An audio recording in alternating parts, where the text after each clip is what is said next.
धूप की पहली किरण जैसे ही मंदिर की शिखा पर पड़ी, गांव के कोने में बसे बूढ़े पंडित विश्राम ने आंखें खोली। उनकी आंखों में आज भी वही चमक थी, आत्मा की पुकार सुनने की चमक, जिसे वह वर्षों से तलाशते आ रहे थे। आज का दिन कुछ अलग था।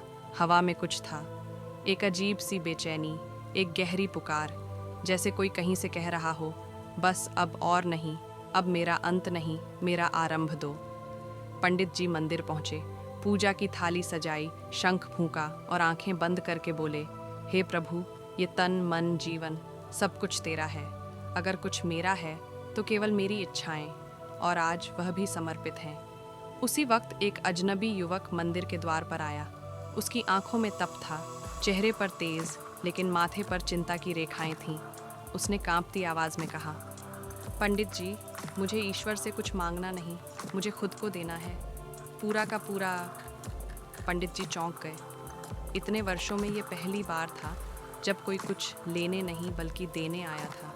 उन्होंने पूछा, क्या देना चाहते हो पुत्र? युवक ने कहा, मेरा शीश नवा दो, मेरा अभिमान, मेरा क्रोध, मेरा भय, सब कुछ ले लो।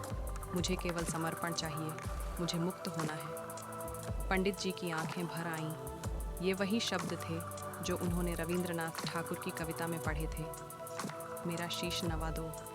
क्यों? पंडित जी ने फिर पूछा। युवक बोला, क्योंकि जीवन की लड़ाइयों में हार कर मैं ये जान गया हूँ कि मेरी सबसे बड़ी विजय मेरे अहं के अंत में है। मैंने हर बार खुद को बचाने की कोशिश की, लेकिन खोता चला गया। अब मैं खुद को खोकर प्रभु को पाना चाहता हूँ। उसकी आवाज़ कांप रही थी, आंखों से आंसू बह रहे थे। पंडित जी ने थाली उसके सामने रख दी। समर्पण केवल प्रतीक से नहीं होता पुत्र, उसे जीवन में उतारना पड़ता है। तैयार हो?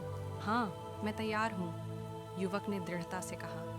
पंडित जी ने माथे पर तिलक लगाया, उसके हाथों में जल भरा कलश रखा और कहा, अब यह जल उस अहंकार को बहा ले जाए जो वर्षों से तेरे अंदर पल रहा था। अब तुझे नया जन्म मिलेगा, एक ऐसा जन्म जहां तू खुद नहीं होगा, केवल वह होगा। युवक ने जल अर्पित किया और जैसे ही उसने आंखें खोली, उसका चेहरा बदल चुका था। उसकी मुस्कान में अब शांति थी, उसकी सांसों में अब भक्ति थी, और उसकी आत्मा ने धीरे से कहा, मैं नहीं, अब बस तू ही तू। मंदिर की घंटियां बजने लगीं, पक्षियों ने गान छेड़ा और आकाश से जैसे किसी अदृश्य शक्ति ने कहा, अब वह सचमुच मेरा हो गया है। स्वार्थ। यह कहानी उस आत्मसमर्पण की बात करती है जो किसी भौतिक वस्तु के त्याग से नहीं, बल्कि अपने अंदर के मैं को छोड़ने से होती है। रविंद्रनाथ ठाकुर की पंक्ति, मेरा शीश नवा दो, केवल शरीर का झुकाव नहीं बल्कि आत्मा का समर्पण है। एक ऐसा समर्पण जिसमें सत्य, प्रेम और ईश्वर की अनुभूति होती है।